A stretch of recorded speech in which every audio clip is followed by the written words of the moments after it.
Welcome to the Bible in 1 Year with Melissa Sykes. Today is February 7th. The Ten Commandments identify Israel as a holy nation. God calls Israel to be a distinct community that worships Him and treats individuals with honor. How people view God determines their treatment of others.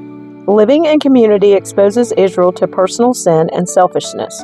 The rules God gives are designed to elevate a righteous standard, provide boundaries, protect the vulnerable, teach respect and responsibility for others and their property, reveal humanity's great capacity to do the most grievous things, and establish consequences for rule violators. The rules reveal the sin that already exists in the heart. Rules cannot remove sin. They merely create safe places for personal and communal flourishing. Ultimately, the rules reveal guilt before God. An altar in the midst of God's people reminds them that the penalty of sin is death, and that God covers sin through an acceptable substitute offered in faith. Substitutionary atonement is God's way. The Ten Commandments. Exodus chapter 20, verses 1 through 21, around 1446 or 1280 BC. Then God gave the people all these instructions. I am the Lord your God who rescued you from the land of Egypt, the place of your slavery. You must not have any other God but me. You must not make for yourself an idol of any kind or an image of anything in the heavens or on the earth or in the sea. You must not bow down to them or worship them, for I, the Lord your God, am a jealous God who will not tolerate your affection for any other gods. I lay the sins of the parents upon their children. The entire family is affected, even children in the third and fourth generations of those who reject me. But I lavish unfailing love for 1,000 generations on those who love me and obey my commands. You must not misuse the name of the Lord your God. The Lord will not let you go unpunished if you misuse His name. Remember to observe the Sabbath day by keeping it holy. You have 6 days each week for your ordinary work, but the seventh day is a Sabbath day of rest dedicated to the Lord your God. On that day, no one in your household may do any work. This includes you, your sons and daughters, your male and female servants, your livestock, and any foreigners living among you. For in 6 days the Lord made the heavens, the earth, the sea, and everything in them. But on the seventh day He rested. That is why the Lord blessed the Sabbath day and set it apart as holy. Honor your father and mother, then you will live a long, full life in the land the Lord your God is giving you. You must not murder, you must not commit adultery, you must not steal, you must not testify falsely against your neighbor, you must not covet your neighbor's house, you must not covet your neighbor's wife, male or female servant, ox or donkey, or anything else that belongs to your neighbor. When the people heard the thunder and the loud blast of the ram's horn, and when they saw the flashes of lightning and the smoke billowing from the mountain, they stood at a distance, trembling with fear. And they said to Moses, You speak to us, and we will listen, but don't let God speak directly to us, or we will die. Don't be afraid, Moses answered them, for God has come in this way to test you, and so that your fear of Him will keep you from sinning. As the people stood in the distance, Moses approached the dark cloud where God was. Proper use of altars. Exodus chapter 20, verses 22 through 26. And the Lord said to Moses, Say this to the people of Israel, You saw for yourselves that I spoke to you from heaven. Remember, you must not make any idols of silver or gold to rival me. Build for me an altar made of earth and offer your sacrifices to me, your burnt offerings and peace offerings, your sheep and goats and your cattle. Build my altar wherever I cause my name to be remembered, and I will come to you and bless you. If you use stones to build my altar, use only natural uncut stones. Do not shape the stones with a tool, for that would make the altar unfit for holy use. And do not approach my altar by going up steps. If you do, someone might look up under your clothing and see your nakedness. Fair treatment of slaves. Exodus chapter 21, verses 1 through 11. These are the regulations you must present to Israel. If you buy a Hebrew slave, he may serve for no more than 6 years. Set him free in the 7th year, and he will owe you nothing for his freedom. If he was single when he became your slave, he shall leave single. But if he was married before he became a slave, then his wife must be freed with him. If his master gave him a wife while he was a slave, and they had sons or daughters, then only the man will be free in the 7th year, but his wife and children will still belong to his master. But the slave may declare, I love my master, my wife, and my children. I don't want to go free. If he does this, his master must present him before God. Then his master must take him to the door or doorpost and publicly pierce his ear with an awl. After that, the slave will serve his master for life. When a man sells his daughter as a slave, she will not be freed at the end of 6 years, as the men are. If she does not satisfy her owner, he must allow her to be bought back again.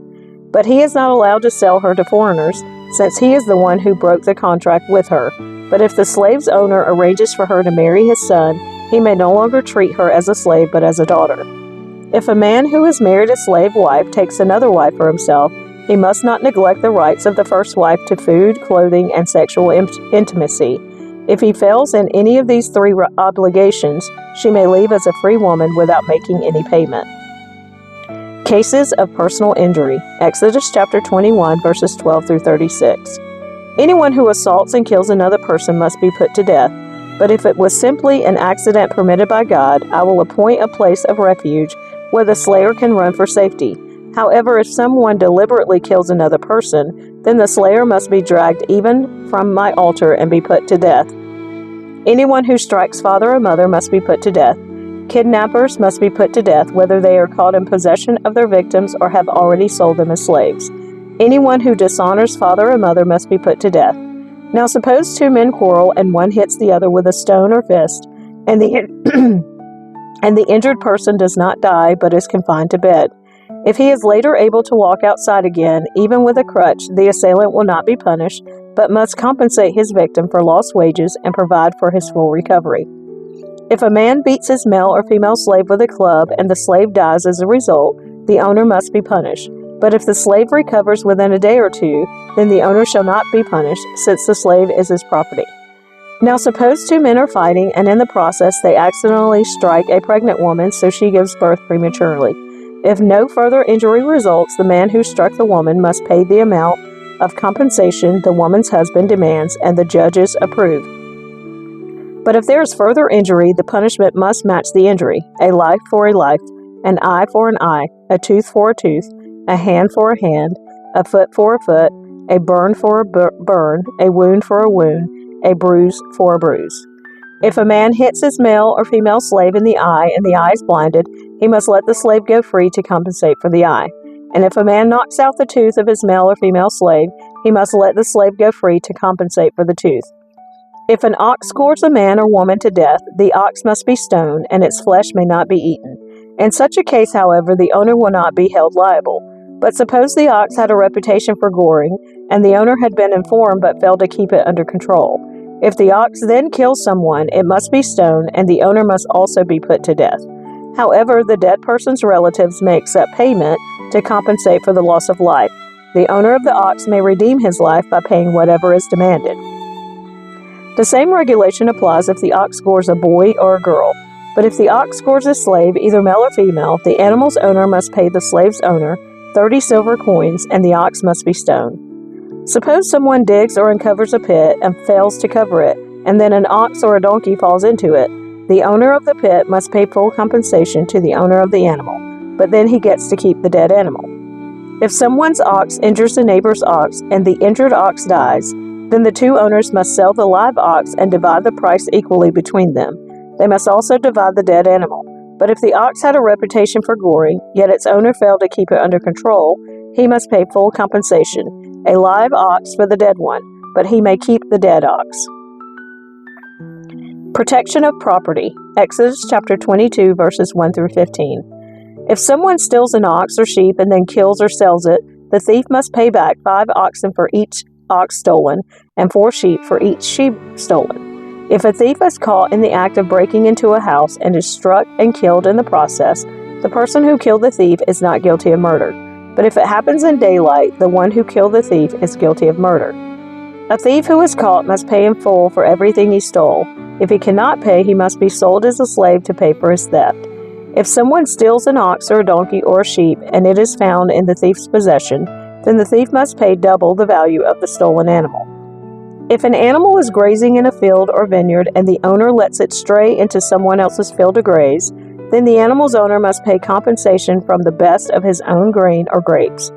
If you are burning thorn bushes and the fire gets out of control and spreads into another person's field, destroying the sheaves or the uncut grain or the whole crop, The one who started the fire must pay for the lost crop. Suppose someone leaves money or goods with a neighbor for safekeeping, and they are stolen from the neighbor's house. If the thief is caught, the compensation is double the value of what was stolen. But if the thief is not caught, the neighbor must appear before God, who will determine if he stole the property. Suppose there is a dispute between two people who both claim to own a particular ox, donkey, sheep, article of clothing, or any lost property. Both parties must come before God, and the person whom God declares guilty must pay double compensation to the other. Now suppose someone leaves a donkey, ox, sheep, or any other animal with a neighbor for safekeeping, but it dies or is injured or is taken away, and no one sees what happened. The neighbor must then take an oath in the presence of the Lord. If the Lord confirms that the neighbor did not steal the property, the owner must accept the verdict and no payment will be required.